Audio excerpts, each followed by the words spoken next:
2023년 11월 중국 교육부가 비상회의를 소집했습니다. 보고서 한 장 때문이었죠. 10대부터 30대까지 젊은 세대가 한국 콘텐츠를 소비하는 방식이 비정상적으로 바뀌고 있다는 내용이었습니다. 자막을 끕니다. 번역을 거부합니다. 심지어 한 글자도 이해 못하면서 원어 그대로 듣기를 고집했죠. 언어학자들은 혼란에 빠졌습니다. 이건 모국어도 배운 언어도 아닌데 왜? 그런데 3개월 뒤 더 충격적인 숫자가 나왔습니다. 한국어 학습 신청자 폭증, 온라인 강의 매진, 교재 품귀 현상. 대체 한국어에 뭐가 있길래? 지금부터 중국을 뒤흔든 한국어의 비밀 시작합니다. 저는 베이징 외국어대학교 언어학연구소에서 근무하고 있습니다. 2023년 9월, 제 책상 위에 이상한 데이터 보고서가 올라왔죠. 중국 젊은 세대의 외국 콘텐츠 소비 패턴 분석 자료였습니다. 숫자부터 이상했습니다. 한국 드라마와 예능 시청 시 자막 사용률이 급격히 떨어지고 있었죠. 2022년에는 94%가 중국어 자막을 켰는데 2023년에는 62%로 떨어졌습니다. 32%포인트 하락. 단 1년 만이었습니다. 저는 처음에 조사 오류라고 생각했습니다.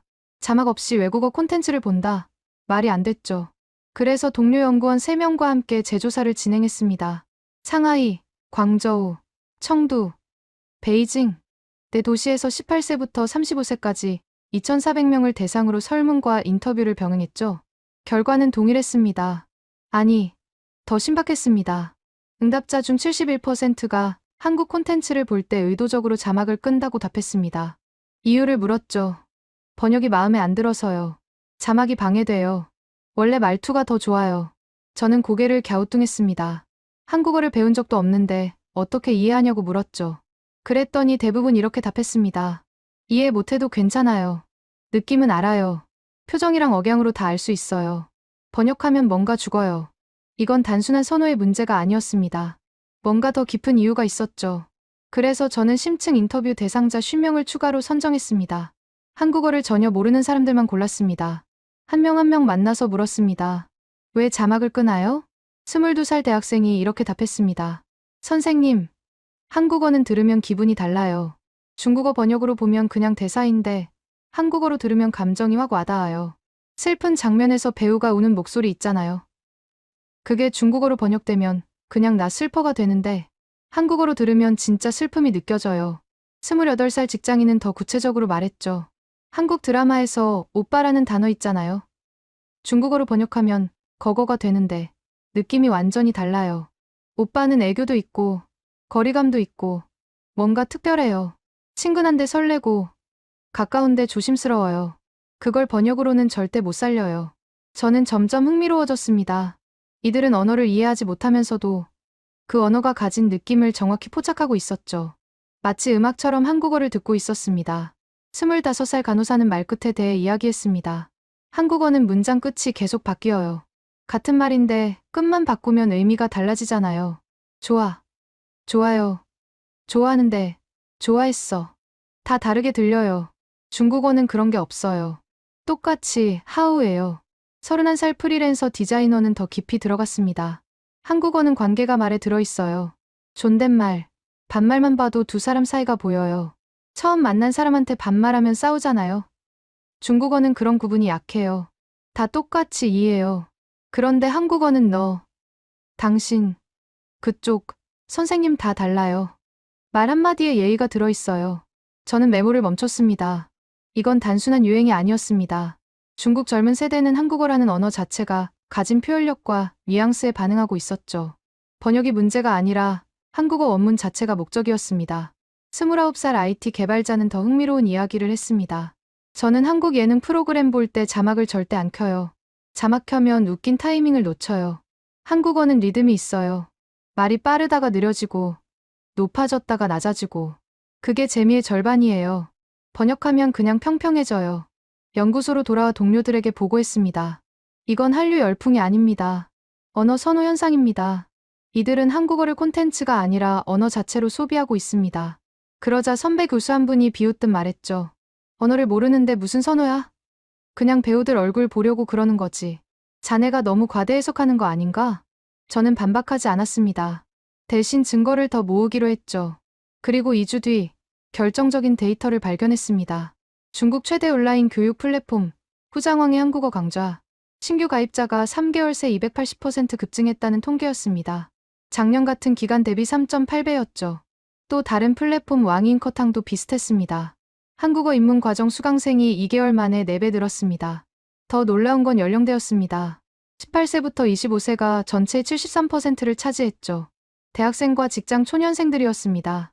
이들은 영어도 아니고 일본어도 아닌 한국어를 선택했습니다. 저는 플랫폼 운영사에 전화를 걸었습니다.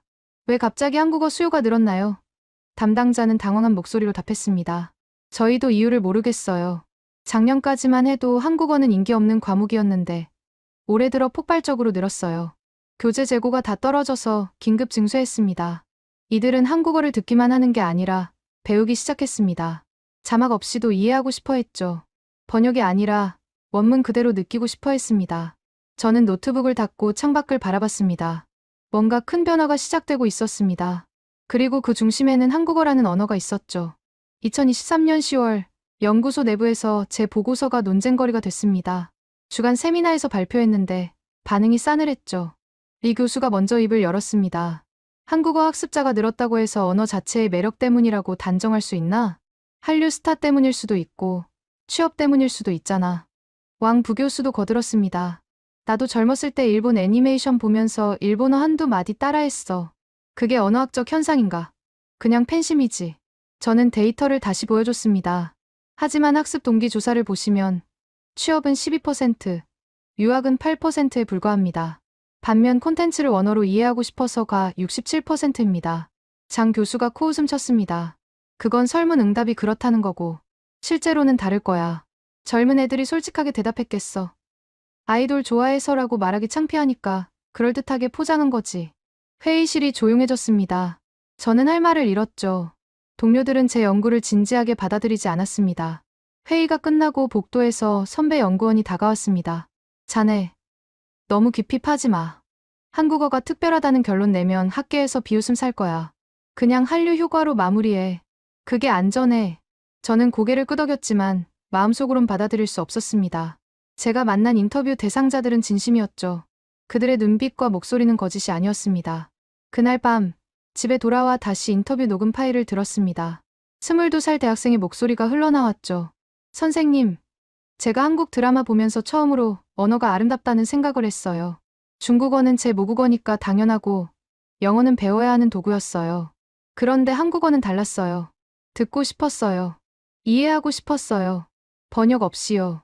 저는 재생을 멈추고 생각에 잠겼습니다. 이 현상을 어떻게 증명할 수 있을까? 학계가 인정할 만한 객관적 증거가 필요했습니다. 다음 날, 저는 새로운 조사를 설계했습니다. 이번엔 실험 방식이었죠. 한국 드라마 동일 장면을 3가지 버전으로 준비했습니다. 첫 번째는 한국어 원음의 중국어 자막, 두 번째는 중국어 더빙, 세 번째는 한국어 원음만, 자막 없음. 피험자 300명을 3그룹으로 나눠서 각각 다른 버전을 보게 했습니다. 그리고 감정 이해도, 몰입도, 만족도를 측정했죠. 2주 뒤 결과가 나왔습니다. 놀라웠습니다. 세 번째 그룹, 자막도 없이 한국어만 들은 그룹의 감정 이해도가 가장 높았습니다. 72%가 배우의 감정을 정확히 이해했다고 답했죠. 첫 번째 그룹은 68%, 두 번째 그룹은 54%였습니다. 더 놀라운 건 몰입도였습니다. 세 번째 그룹의 89%가 완전히 몰입했다고 답했습니다. 자막을 읽는 행위 자체가 몰입을 방해한다는 의견이 많았죠. 만족도도 마찬가지였습니다. 한국어 원음만 들은 그룹의 만족도가 가장 높았습니다. 다시 보고 싶다는 응답이 83%였죠. 저는 이 데이터를 들고 다시 세미나에 참석했습니다. 이번엔 확신이 있었습니다. 발표가 끝나자 리 교수가 먼저 반응했습니다. 흥미롭긴 한데 피험자들이 한국어를 이해했다고 답한 게 진짜 이해인지는 의문이야. 착각일 수도 있잖아. 저는 준비한 추가 자료를 꺼냈습니다. 그래서 이해도 검증 테스트를 추가로 진행했습니다. 드라마 장면을 본 뒤 등장인물의 감정 상태를 선택지에서 고르게 했죠. 정답률은 세 번째 그룹이 76%로 가장 높았습니다. 왕 부교수가 끼어들었습니다. 그건 표정이랑 상황으로 유추한 거 아닌가? 언어 자체의 효과라고 보기 어려운데. 저는 다시 자료를 넘겼습니다. 그래서 표정을 가린 음성만 듣는 실험도 했습니다. 결과는 동일했습니다. 한국어 원음 그룹의 감정 인식률이 69%로 가장 높았고 중국어 더빙 그룹은 48%였습니다. 회의실이 조용해졌습니다. 누군가 자료를 넘기는 소리만 들렸죠. 장 교수가 안경을 벗으며 말했습니다. 그래도 이건 주관적 평가잖아. 객관적으로 한국어가 감정 전달에 우수하다는 언어학적 근거가 있나? 저는 이 질문을 기다렸습니다. 한국어의 종결어 및 체계를 분석했습니다. 중국어는 동일한 문장을 말할 때 억양과 어기조사로만 감정을 표현하지만 한국어는 문장 끝 자체가 바뀝니다. 좋아. 좋아요. 좋습니다. 좋아하네. 좋아하는데. 같은 의미지만 화자의 태도, 상대와의 관계, 감정 상태가 모두 다르게 표현됩니다. 리 교수가 팔짱을 끼고 물었습니다. 그게 전달력과 무슨 상관인가? 저는 준비한 음성 샘플을 틀었습니다. 한국 배우가 미안해를 5가지 톤으로 말하는 녹음이었죠. 미안해. 무뚝뚝하게. 미안해요. 정중하게. 미안해. 죄책감 가득. 미안하다고. 짜증 섞여. 미안해하지 마. 위로하듯. 같은 단어인데 전혀 다른 감정이 전달됐습니다. 회의실 사람들의 표정이 달라졌죠. 저는 이어서 중국어 번역 버전을 틀었습니다. 두이부치되부치를 5가지로 녹음한 것이었죠. 하지만 차이가 미미했습니다. 억양으로만 감정을 표현하니 뉘앙스가 약했습니다. 왕 부교수가 고개를 끄덕였습니다. 확실히 차이가 있긴 하네. 하지만 장 교수는 여전히 회의적이었습니다. 그래도 이건 한국어와 중국어 비교일 뿐이잖아. 영어나 일본어와 비교하면 어떨까? 저는 대답하지 못했습니다. 그 비교는 아직 하지 않았으니까요. 장 교수가 말을 이었습니다. 내 생각엔 이건 일시적 현상이야. 한류가 식으면 한국어 학습 열기도 사라질 거야. 자네가 너무 과대평가하는 것 같아. 회의가 끝났습니다. 저는 제 책상으로 돌아와 앉았죠. 동료들의 반응은 예상했지만 여전히 씁쓸했습니다. 그날 저녁 메일함을 확인하는데 낯선 발신자의 메일이 하나 와 있었습니다. 제목은 한국어 현상에 대해였죠. 발신자는 상하이의 한 고등학교 교사였습니다. 메일 내용을 읽는데 손이 떨렸습니다. 교수님, 저는 고등학교에서 중국어를 가르치고 있습니다. 최근 학생들 사이에서 이상한 현상을 발견했습니다. 쉬는 시간에 한국어 단어와 문장을 주고받습니다. 오빠, 대박, 진짜, 같은 표현들이죠. 처음엔 장난인 줄 알았는데 아이들이 진지하게 발음을 교정하고 의미를 물어봅니다. 심지어 한국어로 일기를 쓰는 학생도 있습니다. 이게 전국적 현상인가요? 저는 답장을 쓰기 시작했습니다. 그리고 깨달았죠. 이건 연구실 안에서 증명할 문제가 아니었습니다. 이미 현장에서 일어나고 있는 변화였습니다. 2023년 11월 초 예상치 못한 곳에서 연락이 왔습니다. 중국 최대 동영상 플랫폼 비리비리의 콘텐츠 분석팀이었죠. 교수님, 저희 플랫폼에서 이상한 현상이 발생하고 있습니다. 한국 콘텐츠 조회수가 급증하는데 자막 없는 버전이 자막 있는 버전보다 조회수가 3배 높습니다. 이게 대체 무슨 일인가요? 저는 즉시 베이징 시내에 있는 비리비리 본사로 향했습니다. 회의실에서 그들이 준비한 데이터를 받아봤죠. 숫자는 충격적이었습니다. 한국 드라마 더 글로리 무자막 버전 조회수 2340만 회, 자막 버전 780만 회, 3배가 아니라 정확히는 3.2배였습니다. 예능 프로그램은 더 심했습니다. 나 혼자 산다 무자막 버전이 자막 버전보다 4.1배 높았죠. 뷰퀴즈 온 더 블럭은 5.3배였습니다. 담당 팀장이 모니터를 가리키며 말했습니다. 더 이상한 건 댓글입니다. 자막 있는 영상에 자막 방해된다. 번역이 이상하다. 원음이 더 좋다는 댓글이 쏟아집니다. 심지어 자막 제작자에게 항의하는 댓글도 있어요. 저는 댓글창을 스크롤했습니다. 실제로 그랬습니다. 번역하지 마세요. 한국어 그대로가 더 좋아요. 자막 때문에 몰입이 안 돼요. 무자막 버전 올려주세요. 한국어 배우는 중인데 자막 있으면 공부가 안 돼요. 팀장이 이어서 말했습니다. 우리는 이게 일시적 현상인 줄 알았어요. 그래서 2주 동안 지켜봤죠. 그런데 오히려 격차가 벌어졌습니다. 무자막 버전 선호도가 계속 올라가고 있어요. 저는 데이터를 더 요청했습니다. 연령대별 분포는 어떻습니까? 그래프가 화면에 떴습니다. 18세부터 24세가 62%, 25세부터 30세가 28%였죠. 젊은 세대가 압도적이었습니다. 지역별로는요? 팀장이 다른 그래프를 띄웠습니다. 베이징, 상하이, 광저우 같은 대도시가 아니라 청두, 항저우, 난징 같은 2선 도시에서 더 높습니다. 심지어 3선 도시인 웨이하이, 옌타이에서도 급증하고 있어요. 저는 고개를 끄덕였습니다. 이건 특정 지역 현상이 아니었습니다. 전국적으로 퍼지고 있었죠. 팀장이 조심스럽게 물었습니다. 교수님, 이게 언어학적으로 설명 가능한 현상인가요? 아니면 그냥 유행인가요? 저는 잠시 생각했습니다. 그리고 솔직하게 답했죠. 둘 다입니다. 유행으로 시작했지만 언어 자체의 특성이 이걸 지속시키고 있습니다. 한국어는 감정 전달력이 높아요. 번역 과정에서 손실되는 뉘앙스가 크죠. 젊은 세대는 그걸 본능적으로 감지하고 있습니다. 회의를 마치고 나오는데 팀장이 마지막으로 한마디 했습니다. 교수님, 우리는 이제 무자막 콘텐츠를 더 많이 확보하려고 합니다. 시청자들이 원하니까요. 한국 콘텐츠 제공사와 협상 중입니다. 저는 놀랐습니다. 자막 없는 콘텐츠를 일부러 확보한다고요? 네. 이게 비즈니스화 될 것 같습니다. 시장이 움직이고 있어요. 버스를 타고 연구소로 돌아오는데 옆자리에 앉은 여대생 2명의 대화가 들렸습니다. 언니, 나 요즘 한국 드라마 볼 때 자막 안 켜. 나도. 자막 읽으면 배우 표정 못 봐. 그리고 한국어 발음이 너무 예뻐. 듣고만 있어도 좋아. 맞아. 나 요즘 한국어 배우는 중이야. 앱으로. 나도 깔았어. 매일 10분씩 하는데 재밌어. 저는 그들의 대화를 더 듣고 싶었지만 다음 정류장에서 내려야 했습니다. 연구소에 도착해서 컴퓨터를 켰죠. 이메일함에 또 낯선 메일이 와 있었습니다. 이번엔 텐진의 대학생이었습니다. 교수님, 저희 학교 한국어학과가 난리입니다. 올해 신입생 모집 정원이 40명인데 지원자가 680명이 넘었어요. 경쟁률이 17대 1입니다. 작년엔 2.1대 1이었는데요. 학교 측이 당황해서 정원을 60명으로 늘렸는데도 추가 지원자가 계속 들어오고 있습니다. 저는 교육부 통계 사이트에 접속했습니다. 전국 대학 외국어학과 지원 현황을 검색했죠. 영어학과 전년 대비 마이너스 3%, 일본어학과 전년 대비 마이너스 7%, 한국어학과 전년 대비 340%. 숫자를 다시 확인했습니다. 오타가 아니었습니다. 340% 증가. 3.4배가 아니라 4.4배였습니다. 저는 전국 주요 대학 10곳의 한국어학과에 전화를 걸었습니다. 모두 비슷한 답변이었죠. 지원자가 폭증했어요. 교실이 부족해서 증설했습니다. 교수 충원도 고려 중입니다. 상하이 외국어대학교 한국어학과 학과장은 더 구체적으로 말했습니다. 우리 학과가 이렇게 인기 있었던 적이 없습니다. 2000년대 초반 한류 일기 때도 이 정도는 아니었어요. 그때는 드라마 스타 보려고 지원했다면 지금은 언어 자체를 배우고 싶어 합니다. 면접 때 물어보면 다들 한국어가 아름답다, 표현이 풍부하다고 답해요. 저는 질문했습니다. 학생들 수준은 어떻습니까? 놀랍습니다. 신입생 중 30%가 이미 기초 회화가 가능해요. 독학으로 배운 거죠.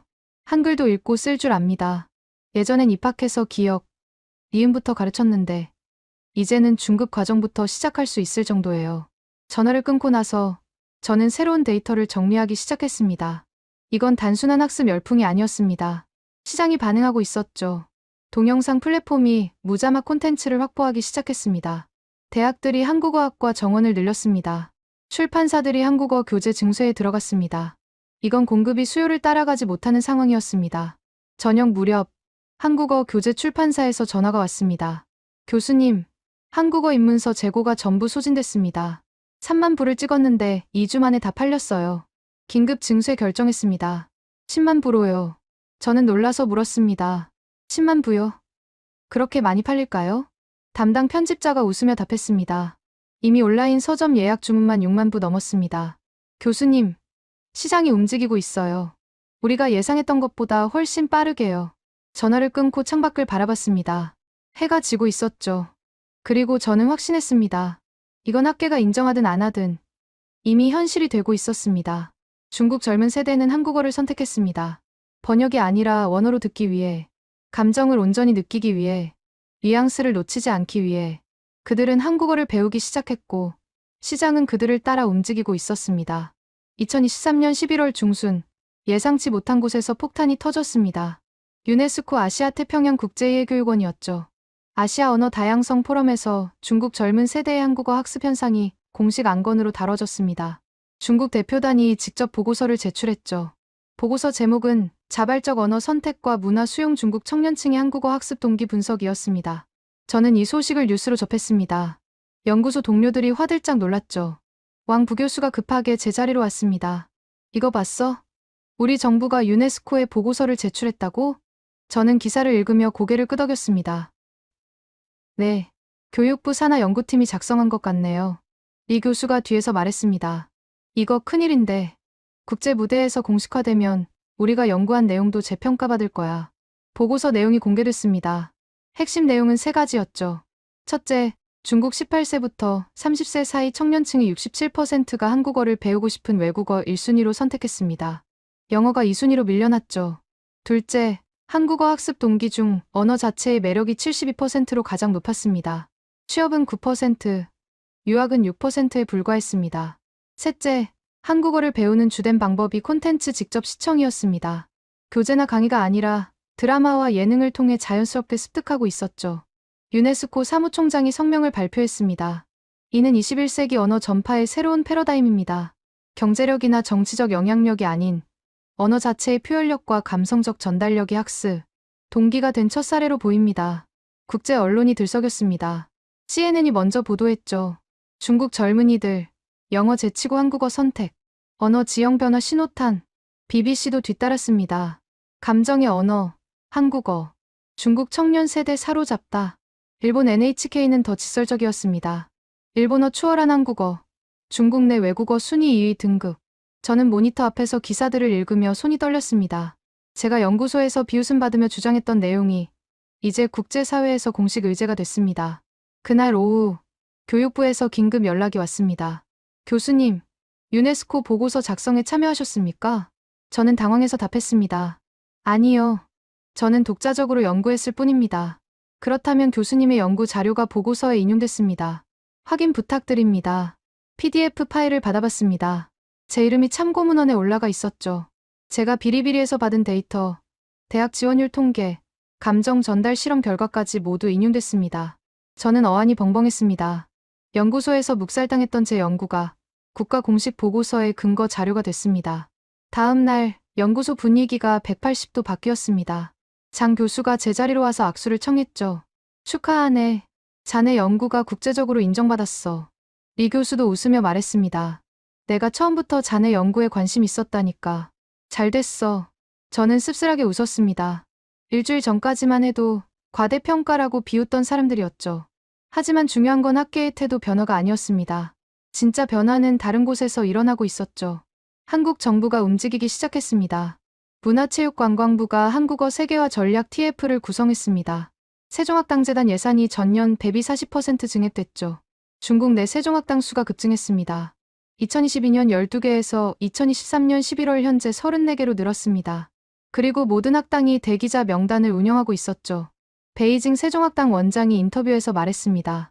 신청자가 너무 많아서 추첨으로 수강생을 선발합니다. 경쟁률이 평균 8대1입니다.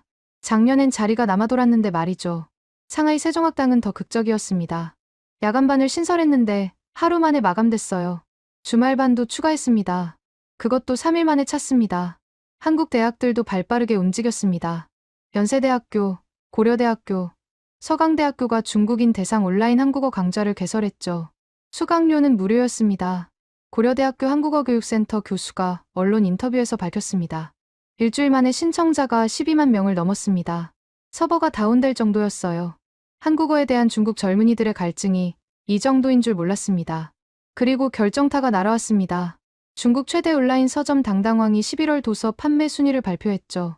1위 기초한국어 회화, 2위 한국어 첫걸음, 3위 드라마로 배우는 한국어, 4위 K-POP 가사로 익히는 한국어, 5위 한국어 문법 완전 정복, 상위 10위 중 7개가 한국어 관련 서적이었습니다.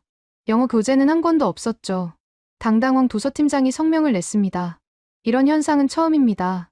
한 언어의 학습서가 베스트셀러 상위권을 독식한 건 당당왕 20년 역사상 최초입니다. 저는 이 모든 뉴스를 스크랩하며 정리했습니다. 이건 더 이상 학술 연구의 영역이 아니었습니다. 국가 간 문화 교류, 교육 정책, 출판 시장, 온라인 플랫폼까지 전방위로 움직이고 있었죠. 그날 밤, 집에 돌아와 텔레비전을 켰습니다. 중국 중앙방송이 특집 프로그램을 방영하고 있었죠. 제목은 한국어 열풍, 왜였습니다. 아나운서가 카메라를 보며 말했습니다. 중국 젊은 세대가 한국어에 열광하고 있습니다. 이는 단순한 유행이 아니라 언어가 가진 감성적 힘에 대한 재발견으로 평가받고 있습니다. 화면이 바뀌며 거리 인터뷰가 나왔습니다. 24살 여대생이 카메라 앞에서 말했죠. 한국어는 들으면 기분이 좋아져요.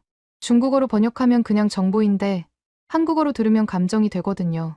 그게 너무 신기해서 배우기 시작했어요. 저는 리모컨을 내려놓고 화면을 물끄러미 바라봤습니다. 제가 연구실에서 만났던 인터뷰 대상자들과 똑같은 말이었습니다. 이건 이제 되돌릴 수 없는 흐름이었습니다. 유네스코가 공식화했고, 국제 언론이 조명했고, 양국 정부가 대응하기 시작했습니다. 한국어는 더 이상 배워야 하는 언어가 아니었습니다. 배우고 싶은 언어가 됐습니다. 그리고 그 이유는 명확했죠. 감정을 전달하는 힘, 뉘앙스를 보존하는 능력, 관계를 표현하는 섬세함. 한국어가 가진 이 세 가지가 중국 젊은 세대의 선택을 바꿨습니다. 2023년 12월, 제가 기다리던 결정적 순간이 왔습니다. 미국 MIT 언어학과에서 연구 논문 한 편이 발표됐죠. 논문 제목은 의물론적 감정 전달 효율성 비교 한국어, 중국어, 영어, 일본어 분석이었습니다. 저자는 MIT 인지과학과 김재현 교수팀이었죠. 저는 새벽 3시에 논문을 다운로드해서 읽기 시작했습니다. 손이 떨렸죠. 연구 방법론부터 놀라웠습니다. 연구팀은 4개 언어 원어민 각 500명, 총 2,000명을 대상으로 실험을 진행했습니다. 동일한 감정 상황 120개를 각 언어로 표현하게 한 뒤 청취자가 감정을 정확히 인식하는지 측정했죠. 결과는 충격적이었습니다. 감정 인식 정확도 한국어 87.3%, 일본어 76.2%, 영어 71.8%, 중국어 68.4%, 한국어가 압도적 1위였습니다. 2위인 일본어와도 11.1%포인트 차이가 났죠. 더 놀라운 건 세부 항목이었습니다. 미묘한 감정 차이 구분 항목에서 한국어는 92.1%를 기록했습니다. 다른 언어들은 60%대에 머물렀죠. 논문은 그 이유를 명확히 밝혔습니다. 한국어는 문법적 요소 자체에 감정 정보가 내장돼 있다. 종결어미, 높임법, 시제 표현이 복합적으로 작용해 화자의 태도, 감정 상태, 관계 인식을 동시에 전달한다. 반면 다른 언어들은 주로 억양과 어휘 선택으로 감정을 표현하므로 맥락 없이는 의도 파악이 어렵다. 저는 논문을 프린트해서 연구소로 달려갔습니다. 아직 해도 뜨기 전이었죠. 책상에 앉아 동료들이 출근하기를 기다렸습니다. 오전 9시 장 교수가 들어왔습니다. 저는 논문을 내밀었죠. 교수님, 이거 보셔야 합니다. 장 교수가 논문을 훑어보더니 표정이 굳었습니다. MIT에서 이런 연구를 했어? 네. 그리고 결론이 명확합니다. 한국어가 감정 전달에서 구조적 우위를 가진다고요. 왕 부교수와 리 교수도 모여들었습니다. 모두 논문을 돌려가며 읽었죠. 리 교수가 중얼거렸습니다. 시험 설계가 탄탄한데 표본 크기도 충분하고. 왕 부교수가 고개를 끄덕였습니다. 이제 우리가 뭐라고 반박할 수 있겠어. MIT가 증명했는데. 저는 말했습니다. 제가 6개월 전에 주장했던 내용과 동일합니다. 한국어는 언어 구조 자체가 감정 친화적입니다. 장 교수가 안경을 벗으며 한숨을 쉬었습니다. 인정하지. 자네가 옳았어. 하지만 진짜 폭탄은 그날 오후에 터졌습니다. 하버드 대학교 심리학과에서 후속 연구를 발표했죠. 제목은 언어 구조와 정서적 공감 능력의 상관관계였습니다. 이 연구는 한 걸음 더 나갔습니다. 한국어를 배우는 외국인 학습자들의 정서 인식 능력이 학습 기간에 비례해서 향상된다는 걸 증명했죠.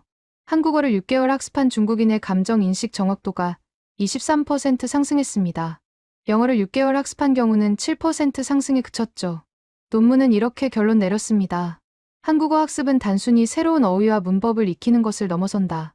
한국어의 감정 표현 체계를 습득하는 과정에서 학습자는 미묘한 감정 차이를 구분하는 인지 능력 자체를 향상시킨다. 이는 한국어가 가진 독특한 언어학적 특성에서 기인한다. 저는 이 논문도 출력했습니다. 그리고 중국 교육부에 보고서를 작성하기 시작했죠. 제목은 한국어 학습이 중국 청소년의 정서 교육에 미치는 긍정적 영향이었습니다. 보고서에서 저는 다음을 제안했습니다. 첫째, 중학교와 고등학교의 제2외국어로 한국어를 정식 편입할 것. 둘째, 한국어 교사 양성 과정을 확대할 것. 셋째, 한국과 교육 협력 프로그램을 강화할 것. 일주일 뒤 교육부에서 회신이 왔습니다. 검토하겠습니다. 하지만 현장은 이미 움직이고 있었습니다. 교육부의 승인을 기다릴 필요가 없었죠. 베이징의 한 사립고등학교가 한국어 정규 과목 개설을 발표했습니다.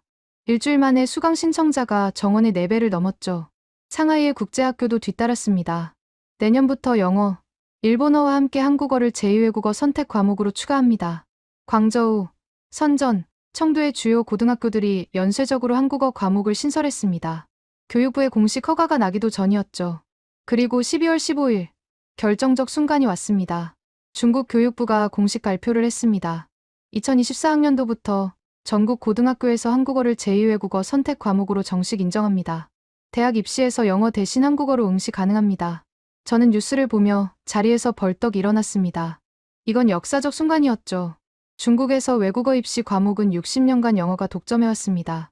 일본어, 러시아어, 프랑스어도 선택 가능했지만 실제로 선택하는 학생은 극소수였죠. 하지만 한국어는 달랐습니다.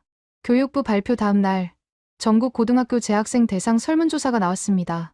내년 입시에서 영어 대신 한국어를 선택하시겠습니까? 응답 결과 예 34%, 고려 중 28%, 아니요 38%, 3명 중 1명이 한국어를 선택하겠다고 답했습니다. 고려 중인 학생까지 합치면 62%였죠. 한국 언론이 들썩였습니다. 조선일보가 일면 톱으로 보도했습니다. 중국, 대입 외국어에 한국어 추가. 영어 독점 60년 만에 깨져. 중앙일보는 더 직설적이었습니다. 한국어, 중국 청소년 3명 중 1명 선택. 언어 한류 정점 찍다. 저는 그날 밤 연구소에 혼자 남아 창밖을 바라봤습니다. 6개월 전, 제가 처음 이 현상을 발견했을 때만 해도 동료들은 비웃었습니다. 일시적 유행이야. 한류 스타 보려고 그러는 거지. 언어 자체의 매력. 과대평가 아닌가? 하지만 지금은 달랐습니다. MIT가 증명했고, 하버드가 뒷받침했고, 중국 교육부가 공식화했습니다. 한국어는 더 이상 한반도 안에서만 쓰이는 언어가 아니었습니다. 14억 인구의 나라에서 젊은 세대가 자발적으로 선택한 언어가 됐습니다. 그 이유는 명확했습니다. 한국어가 가진 감정 전달력, 뉘앙스 보존 능력, 관계 표현의 섬세함. 이 세 가지가 과학적으로 증명됐고 교육 정책으로 받아들여졌습니다. 저는 컴퓨터를 끄고 연구소를 나섰습니다. 밖은 추웠지만 가슴은 뜨거웠습니다. 역사가 바뀌는 순간을 목격한 연구자는 많지 않습니다. 저는 그 행운을 누렸죠.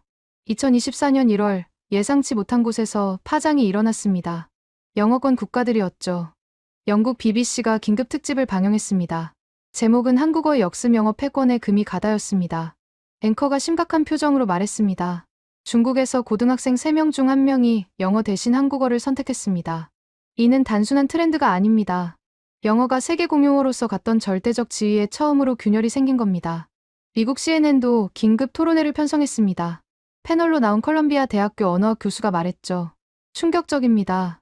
중국은 지난 40년간 영어 교육에 천문학적 예산을 투입했습니다. 그런데 젊은 세대가 영어를 포기하고 한국어를 선택하고 있어요. 이건 언어 지형의 지각 변동입니다. 뉴욕타임스는 일면 특집 기사를 실었습니다. 왜 중국 젊은이들은 영어를 버리는가라는 제목이었죠. 기사는 날카로웠습니다.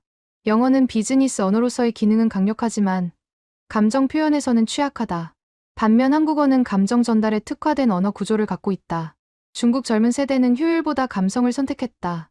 이는 영어 교육 산업의 경고등이다. 실제로 영어 교육 산업이 흔들리기 시작했습니다. 중국 최대 영어학원 체인 신동방의 주가가 3주 만에 27% 폭락했습니다. 수강생이 급감했기 때문이죠. 신동방 CEO가 긴급 기자회견을 열었습니다. 올 1분기 수강 신청자가 전년 동기 대비 41% 감소했습니다. 특히 고등학생 과정이 타격을 받았습니다. 많은 학생이 한국어 학원으로 옮겨갔습니다. 반대로 한국어 학원은 폭발적으로 성장했습니다. 베이징의 한 한국어 학원 원장이 인터뷰에서 말했죠. 작년 이맘때 수강생이 120명이었습니다. 지금은 1840명입니다. 15배 늘었어요. 교실이 부족해서 3교대로 수업합니다. 그래도 대기자가 600명 넘어요. 상하이 한국어 학원 연합회가 발표한 통계는 더 충격적이었습니다. 상하이 시내 한국어 학원 수가 1년 새 23곳에서 187곳으로 증가했죠. 8배가 넘었습니다. 중국 온라인 교육 플랫폼들도 급격히 재편됐습니다. 최대 플랫폼 후장왕이 발표한 분기 보고서를 보면 영어 강좌 수강생이 18% 감소한 반면 한국어 강좌는 420% 폭증했습니다. 후장왕 CEO가 주주총회에서 밝혔습니다. 우리는 전략을 수정했습니다. 한국어 콘텐츠 제작에 올해 예산의 35%를 투입할 계획입니다. 시장이 그쪽으로 움직이고 있으니까요. 영어권 출판사들도 패닉에 빠졌습니다. 영국의 대형 교육 출판사 피어슨이 중국 시장 전략 재검토에 들어갔습니다. 중국은 피어슨 전체 매출의 23%를 차지하는 핵심 시장이었죠. 피어슨 아시아 총괄이 내부 회의에서 한 말이 언론에 유출됐습니다. 중국에서 영어 교재 판매가 급감하고 있습니다. 2분기 예상 매출을 32% 하향 조정해야 합니다. 한국어에 밀리고 있어요. 미국 교육평가원 ETS도 비상이 걸렸습니다. 토플과 토익을 주관하는 기관이었죠. 중국 내 토플 응시자가 1분기에 19% 감소했습니다. 토익은 더 심각했습니다. 34% 급감했죠. ETS 중국 지사장이 긴급 보고서를 본사에 보냈습니다. 중국 학생들이 미국 유학 대신 한국 유학을 선택하는 비율이 급증하고 있습니다. 한국어 능력 시험 응시자는 반대로 270% 증가했습니다.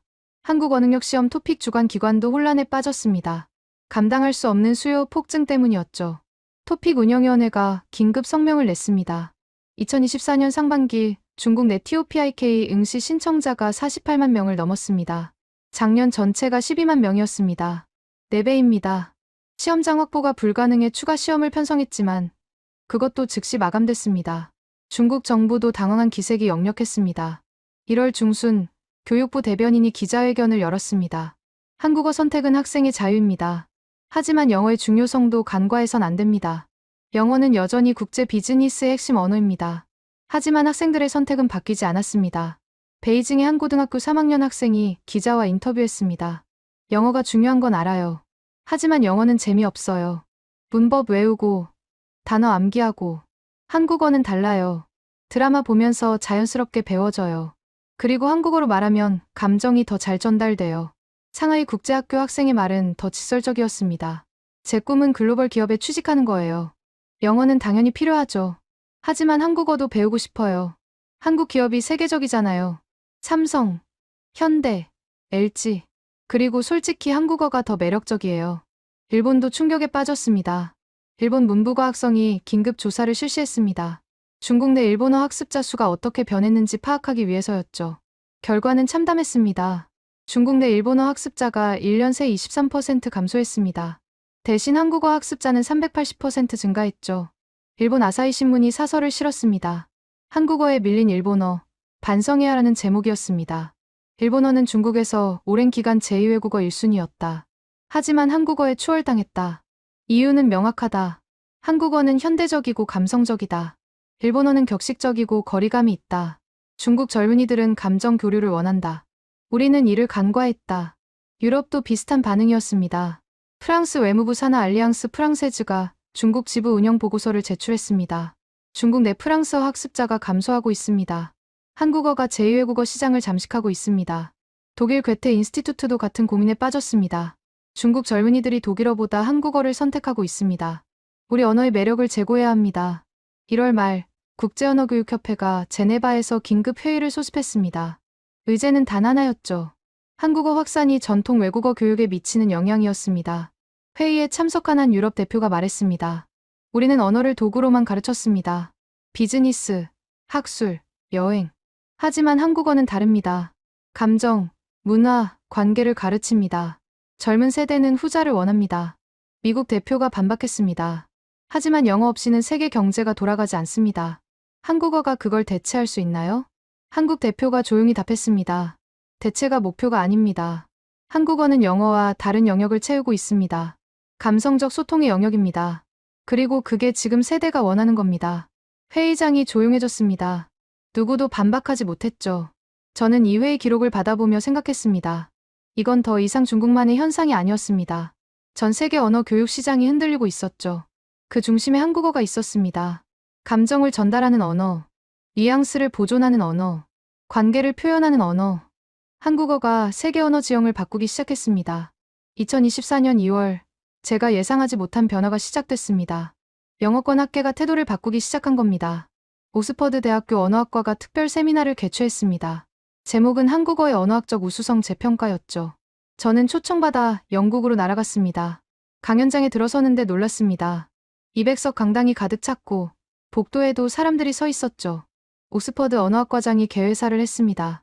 우리는 오랫동안 영어를 중심으로 언어를 평가해왔습니다. 하지만 한국어 현상은 우리에게 중요한 질문을 던집니다. 언어의 가치를 무엇으로 평가해야 하는가? 저는 단상에 올라 발표를 시작했습니다. MIT와 하버드 연구 결과를 소개하고 중국 현장 데이터를 보여줬죠. 발표가 끝나자 질문이 쏟아졌습니다. 한 교수가 손을 들었습니다. 한국어가 감정 전달에 우수하다는 건 인정합니다. 하지만 학술, 과학, 법률 같은 정밀한 영역에서도 효과적입니까? 저는 준비한 자료를 보여줬습니다. 한국의 과학 논문 인용 지수가 최근 10년간 꾸준히 상승했습니다. 한국어로 작성된 법률 문서의 명확성도 국제적으로 인정받고 있죠. 감정 표현에 특화됐다고 해서 논리적 표현이 약한 건 아닙니다. 다른 교수가 물었습니다. 그렇다면 왜 이제야 한국어의 장점이 부각됐습니까? 저는 잠시 생각하고 답했습니다. 콘텐츠 때문입니다. 한국 드라마와 예능이 세계로 퍼지면서 사람들이 한국어를 직접 듣게 됐습니다. 번역이 아니라 언어로요. 그 과정에서 한국어가 가진 감성적 힘을 체험한 겁니다. 언어는 배워지는 게 아니라 경험되는 거였습니다. 강연장이 조용해졌습니다. 몇몇 교수들이 고개를 끄덕였죠. 세미나가 끝나고 옥스퍼드 언어학과가 성명을 발표했습니다. 우리는 한국어를 언어학 커리큘럼의 핵심 연구 대상으로 포함할 것입니다. 한국어가 가진 독특한 감정 전달 체계는 현대 언어학이 주목해야 할 영역입니다. 일주일 뒤 미국에서도 움직임이 있었습니다. 하버드, 예일, 프린스턴 등 아이비리그 8개 대학이 공동 성명을 냈습니다. 우리는 한국어 정규 과정을 확대할 것입니다. 한국어는 더 이상 선택적 교양 과목이 아닙니다. 언어학, 심리학, 문화연구의 필수 연구 대상입니다. 실제로 변화는 빨랐습니다. 하버드 대학교가 한국어학과 정원을 30명에서 120명으로 늘렸습니다. 4배였죠. 그런데도 지원자가 몰려서 경쟁률이 9.7대 1을 기록했습니다. 예일 대학교는 한국어 교수 정원을 2명에서 7명으로 증원했습니다. 그리고 한국어와 감정 표현이라는 새로운 강좌를 개설했죠. 컬럼비아 대학교 언어학과장이 인터뷰에서 말했습니다. 우리는 한국어를 배우는 게 아닙니다. 한국어를 통해 인간의 감정 표현 메커니즘을 연구합니다. 한국어는 살아있는 실험실입니다. 영국 케임브리지 대학교도 뒤따랐습니다. 한국어 감정언어학 연구센터를 신설한다고 발표했죠. 연간 예산 180만 파운드, 한화로 약 30억 원이었습니다.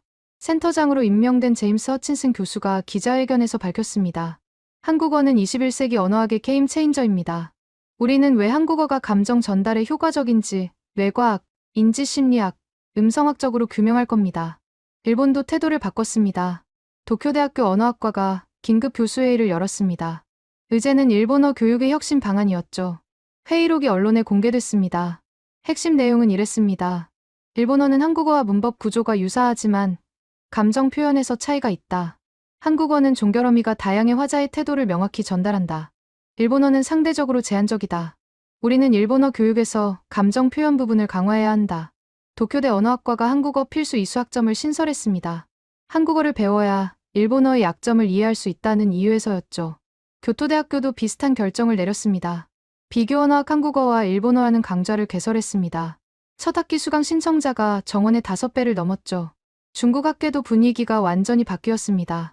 베이징 대학교가 한국어 연구소를 설립했습니다. 연구소장으로 제가 임명됐죠. 취임 기자회견에서 저는 말했습니다. 6개월 전만 해도 제 연구를 아무도 믿지 않았습니다. 하지만 이제는 다릅니다. 한국어는 단순히 인기 있는 외국어가 아닙니다. 언어학적으로 연구할 가치가 있는 독특한 체계입니다. 칭화대학교, 푸단대학교, 저장대학교도 한국어 연구센터를 설립했습니다. 중국 주요 대학 15곳이 1분기 안에 한국어 전문 연구기관을 만들었죠. 프랑스도 움직였습니다. 소르본 대학교가 한국어 프랑스어 비교언어학 연구소를 신설했습니다. 초대 소장이 취임사에서 말했죠. 프랑스어는 논리의 언어라 불립니다. 하지만 감정 표현에서는 한계가 있습니다. 한국어는 감정의 언어입니다. 두 언어를 비교 연구하면 인간 언어의 스펙트럼을 더 깊이 이해할 수 있습니다. 독일 하이델베르크 대학교는 더 급진적이었습니다. 언어학 전공 필수 과목에 한국어를 포함시켰습니다. 독일어, 영어와 함께 3대 필수 언어가 된 겁니다. 학과장이 학교 신문에 기고했습니다. 독일어는 정밀한 언어입니다. 하지만 감정 표현은 직접적이지 않습니다. 한국어를 배우면 학생들이 언어의 다른 차원을 경험합니다. 이는 언어학 전공자에게 필수적입니다. 2월 말 국제언어학회가 파리에서 임시 총회를 열었습니다. 의제는 한국어를 공식 연구 언어로 지정할 것인가였습니다. 투표 결과는 압도적이었습니다. 찬성 89%, 반대 7%, 기권 4%. 국제언어학회장이 선언했습니다. 오늘부터 한국어는 영어, 프랑스어, 독일어, 스페인어와 함께 국제언어학회 공식 연구 언어입니다. 한국어로 작성된 논문은 번역 없이 학회지에 게재될 수 있습니다. 이는 역사적 순간이었습니다. 아시아 언어가 국제언어학회 공식 연구 언어로 지정된 건 처음이었죠. 한국 정부도 놀랐습니다. 문화체육관광부 장관이 긴급 기자회견을 열었습니다. 이는 대한민국 언어 주권의 역사적 순간입니다. 우리는 한국어의 세계화를 위해 더 많은 노력을 기울일 것입니다. 하지만 저는 조금 다르게 생각했습니다. 정부가 노력해서 된 게 아니었죠. 한국어 자체가 가진 힘이었습니다. 감정을 전달하는 힘, 뉘앙스를 보존하는 능력, 관계를 표현하는 섬세함. 이 세 가지가 세계를 움직였습니다. 학계가 인정했고, 교육 정책이 바뀌었고, 젊은 세대가 선택했습니다. 한국어는 더 이상 변방의 언어가 아니었습니다. 세계 언어학의 중심으로 들어왔습니다. 2024년 6월, 저는 서울에 있었습니다. 세계 한국어 교육자 대회에 초청받았죠. 코엑스 대회의장에 78개국에서 1200명의 교육자가 모였습니다. 중국에서만 340명이 왔죠. 미국 120명, 일본 85명, 유럽 각국에서 200명 이상이었습니다. 개회식 연설자로 나선 유네스코 사무총장이 말했습니다. 한국어는 21세기 언어 전파의 새로운 모델을 제시했습니다. 경제력이나 군사력이 아닌 언어 자체의 매력으로 확산된 첫 사례입니다. 이는 인류 언어사회에 길이 남을 현상입니다.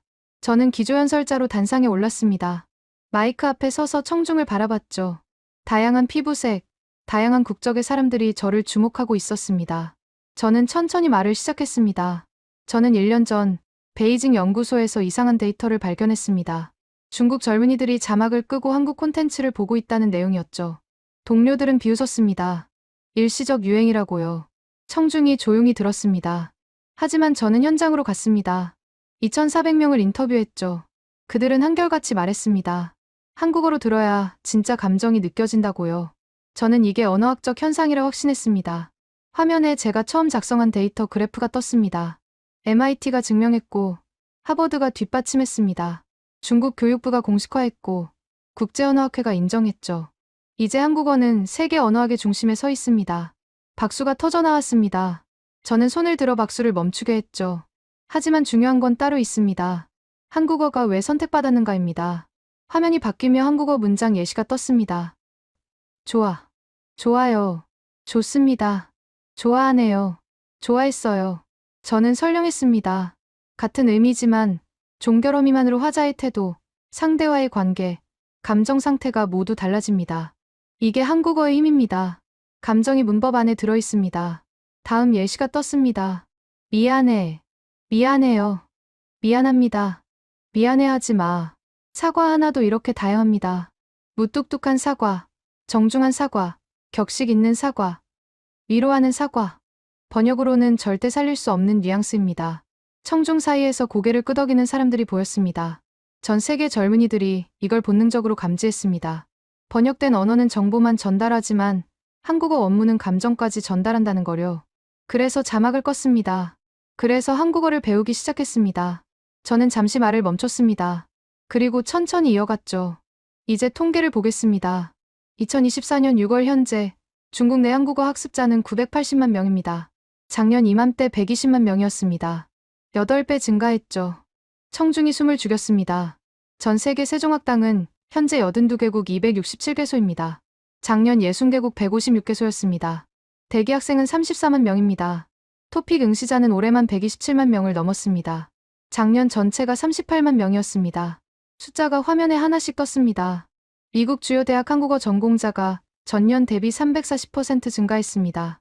유럽은 280%, 동남아시아는 420%, 중남미는 190% 늘었습니다. 이건 폭발이 아닙니다. 혁명입니다. 박수가 다시 터졌습니다. 이번엔 멈추지 않았습니다. 저는 마지막 슬라이드로 넘어갔습니다. 지구본 이미지 위에 한글이 빛나고 있었죠. 한국어는 이제 78개국에서 정규 교육 과목입니다. 23개국에서 대학 입시 과목입니다. 국제언어학회 공식 연구 언어입니다. 유네스코가 21세기 감정 전달 모델 언어로 지정했습니다. 저는 청중을 천천히 둘러봤습니다. 우리가 목격한 건 언어의 승리입니다. 권력의 언어가 아니라 감정의 언어가 승리한 겁니다. 효율의 언어가 아니라 공감의 언어가 선택받은 겁니다. 마지막 문장을 또박또박 말했습니다. 한국어는 증명했습니다.